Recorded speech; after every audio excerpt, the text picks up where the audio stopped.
Tonight on KGW News. It was enormous plume of smoke. 2 large fires in 2 days. It's in your mouth, you taste it, you breathe it. We check up on air quality tonight with some spots still smoldering. Plus, it took months of research, hearings, and a public vote. We voters approve something. You don't 8 months later turn it around because you don't like the outcome. So why are some city leaders saying the plan for Portland's future has big problems? And later, one mother's struggle to get her son the mental health treatment he needs. You know, I'm just scared that he's going to do something dangerous. Tonight in a KGW series called Uncommitted, a new point of view on trying to break a vicious cycle. Good evening, everyone. And we begin with the links between 4 women found dead around the Portland area and a man who's reportedly tied to each of them in some way. Thanks for joining us. I'm David Molko. Tonight, for the first time, we are seeing the moment Jesse Calhoun was arrested. And while we should be clear, he has not been named a suspect or charged in connection with any of these deaths, Calhoun's girlfriend is also raising questions. Mike Benner with our update. Video obtained by KGW shows deputies surrounding a vehicle with Jesse Calhoun inside. The Willamette Week newspaper is identifying the 38-year-old Calhoun as a person of interest in the deaths of 4 women whose bodies were discovered across the region in recent months. Craziness in the world.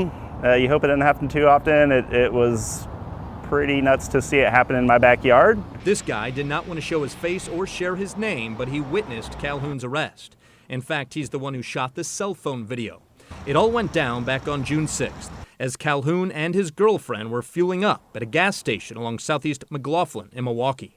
Calhoun did not give up easily. I don't know how he made it through the 10 officers, but made it through cross traffic all the way down the river, hopped in. Quite the effort to elude law enforcement, but it was unsuccessful. Deputies eventually arrested Calhoun, seen here in the patriotic tank top. I was like, I wonder what this guy did. It seems whatever he did was very, very important, or that required that much law enforcement effort, I should say. What Calhoun did is a mystery. All authorities are saying is that he has ties to 4 women who have turned up dead since mid-February. The first was Kristen Smith, whose body was found near Southeast Deerdorf and Flavel in Southeast Portland. Charity Perry's body was located in Ainsworth State Park. Then there's Bridget Webster, whose body was found in rural Polk County, and Ashley Reels in rural Clackamas County. Calhoun has not been charged with any crime related to the deaths, but is being held on unrelated crimes. Calhoun's girlfriend, Krista Hines-Siner, told a YouTuber in a recent interview that Calhoun knew 2 of the victims. He and Ashley Reel had been dating off and on for about a year. Hines-Siner also said Calhoun would give Bridget Webster drugs in exchange for sex. But she did not know how Calhoun was connected to Charity Perry or Kristen Smith. When asked if her boyfriend might be a serial killer, Hines-Siner told the YouTuber, "My first thought is that maybe a fentanyl overdose," and he freaked out.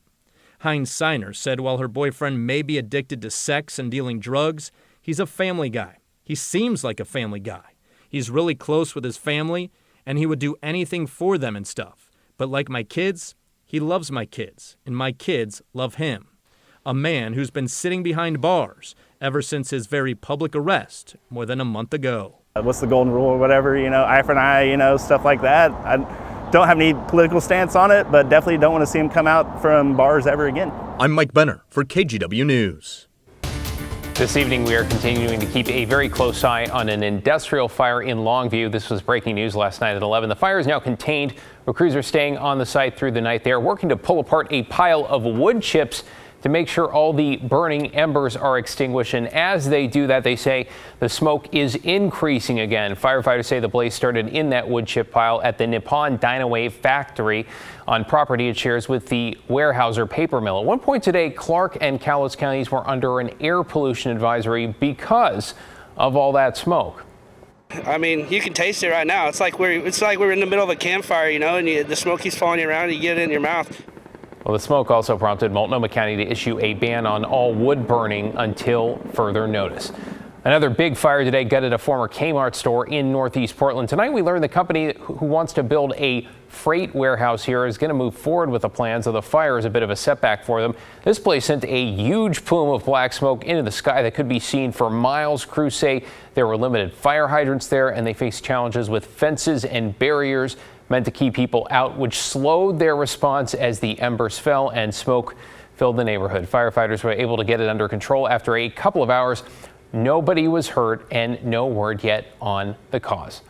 Let's bring in Chief Meteorologist Matt Zaffino now. Matt, a lot of people noticed the haze and upper level smoke today as well. Where did all that come from? Yeah, you know what? There's so many sources of smoke right now, David. It's amazing our air quality is as good as it is. Now, here's the upper level smoke looking west from our camera in the Dalles, and there's the crescent moon, by the way, too, kind of cool, and then also Mars on out to the west of that. That's a story for another night. The smoke that we're seeing in the upper levels coming from the flat fire down in Curry County east of Gold Beach. That's been getting pushed on up to the north by southerly winds in the mid-levels, about 10,000 feet or so. You can see that, but look at the change over time. By tomorrow and Friday, it's more of a southwesterly flow. So that smoke supply into northern Oregon should get cut off as it moves on over into central Oregon and eventually northeast Oregon. So again, that's where the smoke came from that moved up over us today. But look, the air quality in the Portland area is all back in the good category right now. So our air quality has improved. And in fact, it's good air quality being reported everywhere in Oregon right now. So that is certainly good news. The other big story today was the heat. It was hot today, but look at the cooling we're beginning to get. Southwest winds at McMinnville, a good tell at 14. Strong winds in Corvallis and Eugene. Salem is a southwest wind, all leading to much cooler temperatures there. We're at 77 in Portland, but look, it's only 62 in McMinnville. So a 15-degree difference between Portland and McMinnville. Also only 60 in Corvallis. So the cooling has begun. We'll have cooler weather tomorrow. Still a little bit hazy, but that haze, the rest of it should clear out tomorrow night. David? Thanks so much, Matt. We'll see you in a few. Let's get you caught up on tonight's other headlines now. Portland police just released the results of a sex trafficking sting in Northeast Portland. They say neighbors had been complaining about an increase in criminal activity along 82nd. Officers went out last Thursday and arrested 12 people for trying to solicit sex. They also found 7 potential victims of trafficking whom they connected with advocates. A Portland man has been indicted on 13 charges related to rock throwing last month in Fairview. You may remember we told you about how someone was chucking large rocks and cinder blocks off overpasses and onto I-84 along with a surface street, damaging about 8 cars. Philip Andrushin, who was 19 at the time, and 2 other teenage suspects were arrested. Those 2 cases are being handled by the juvenile system. And a heads up, if you are looking for a place to cool off this weekend in Vancouver Lake, health officials have detected high levels of harmful algae that can be especially dangerous for kids and small animals. Warning signs are going up telling people not to swim or allow pets to drink from the lake. Lacamas Lake also has an advisory after officials detected toxic algae there a couple weeks back. The algae can cause wheezing, coughing, chest tightness, and shortness of breath. Tonight, the plan to overhaul how the Rose City governs itself is well underway. A bigger city council, ranked choice voting, and a city manager, kind of a CEO of sorts, to run operations alongside the mayor. If this all sounds like old news, that is because voters approved it last November. But now a couple of city commissioners say, hold on, we need to fix a few things. Alma McCarty's in the newsroom. Alma, lay it all out for us. Well, David, one of the changes includes giving the mayor veto power over council. We'll get into the details in just a second, but remember, these referrals would need 3 commissioners to say yes to get them onto the ballot. And right now, it's not clear if they have the votes. Outside City Hall, more than 100 people gathered Tuesday morning to defend voter-approved changes to Portland's city charter. This came from the voters, and to start saying you didn't know what you were talking about, that's one of the most insulting things that I think Portlanders have heard in a long time, and we've been insulted a lot lately. The new structure, approved back in November, will centralize administrative power under a city administrator overseen by the mayor. A city council of 12 will be in charge of policy, and those 12 will come from 4 districts, 3 from each, elected through ranked choice voting. That overhaul set for 2025. The train is on its way to the 2025 charter. It has left the station, and so we're not here to disrupt. We're here to at least question Should we make refinements? Commissioner Renee Gonzalez, along with Commissioner Dan Ryan, held a work session to discuss referrals they think the city should send back to voters. First, veto power for the mayor. Second, reducing city council from 12 to 8.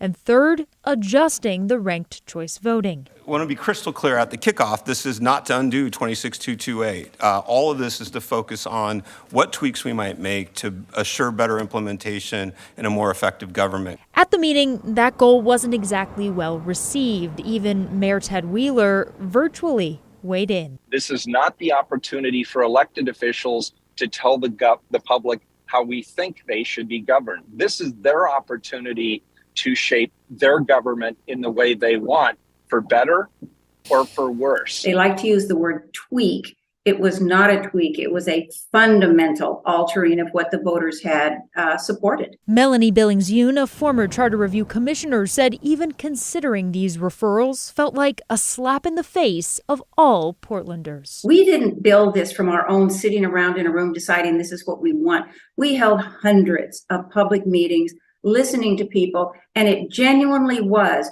from the feedback that we got from Portlanders across the city that we came up with the proposals that we did. And so, yes, I felt it was a terrible slap in the face. And more than that, I felt like it was breaking a promise. We reached out to both Commissioner Gonzalez and Commissioner Ryan to get their thoughts after this meeting. In a statement Wednesday, Commissioner Ryan says he wants to bring the mayor veto proposal to the council this fall, stating in part, this critical addition is paramount in creating essential checks and balances between the executive and legislative branches in our new form of government. And I am still steadfast in bringing the mayor veto/council override to the voters. However, he's not supporting Commissioner Gonzalez's other proposals. We have not heard back from Commissioner Gonzalez yet. Yeah, it sounds like a lot of this is still unresolved. Thanks, Alma. Appreciate that update.